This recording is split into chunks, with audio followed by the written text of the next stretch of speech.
Kenapa generasi Islam saat ini adalah generasi terburuk? Dalam sejarahnya Islam mampu memberikan sumbangsi besar hampir di setiap kemajuan peradaban. Dahulu Islam mendorong ilmu pengetahuan lewat pemikiran rasional dan juga pengamatan. Tapi kenapa sekarang justru sebaliknya? Dahulu peradaban Islam menjadi pusat pembelajaran serta penyebaran ilmu pengetahuan dari Timur Tengah hingga ke Eropa. Umat Islam membuat kemajuan besar pada waktu itu dalam bidang matematika, astronomi, filsafat, kedokteran, dan juga kimia. Karya-karya seperti aljabar dan juga algoritma dari Al-Khawarizmi. Sekarang coba kita pikirkan guys, teknologi digital dan juga media sosial yang sekarang ini bisa kita nikmati, itu landasannya berasal dari Al-Khawarizmi lewat penemuan algoritmanya. Jadi penemu ilmu algoritma itu adalah orang Islam pada masanya waktu itu. Jadi kemajuan teknologi yang kita nikmatin saat ini itu mungkin tidak bisa terwujud kalau bukan karena ilmuwan Islam. Bukan cuma di bidang sains, Islam juga memberikan landasan untuk ilmu pengetahuan di bidang lainnya seperti kedokteran, sastra, arsitektur, dan juga ekonomi. Waktu itu Islam benar-benar sesuai dengan apa yang dikatakan oleh Al-Quran, yaitu menjadi rahmatan lil alamin atau rahmat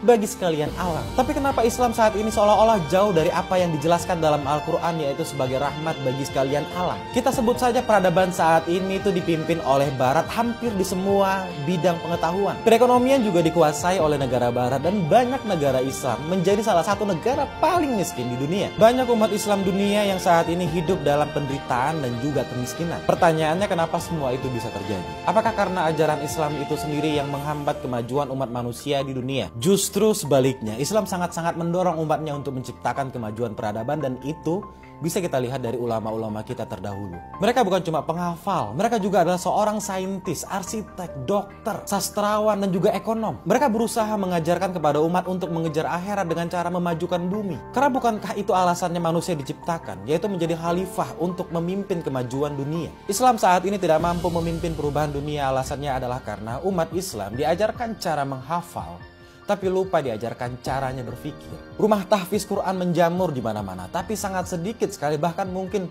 tidak ada yang namanya rumah pemikir Quran, yang isinya adalah generasi-generasi Islam yang melakukan riset dan juga penelitian untuk memberikan manfaat terhadap peradaban dunia. Menghafal berfungsi untuk memperkuat memori, tapi lebih daripada itu, kemampuan dan juga kebiasaan dalam berpikir akan memunculkan ide dan memberikan solusi pada setiap permasalahan yang dihadapi oleh umat manusia. Bukankah membangun peradaban juga adalah ajaran Islam? Kita memang disarankan untuk menghafal, tapi satu hal yang juga jangan sampai kita lupakan, yaitu Islam juga mengajarkan kita untuk berpikir dan juga berinovasi.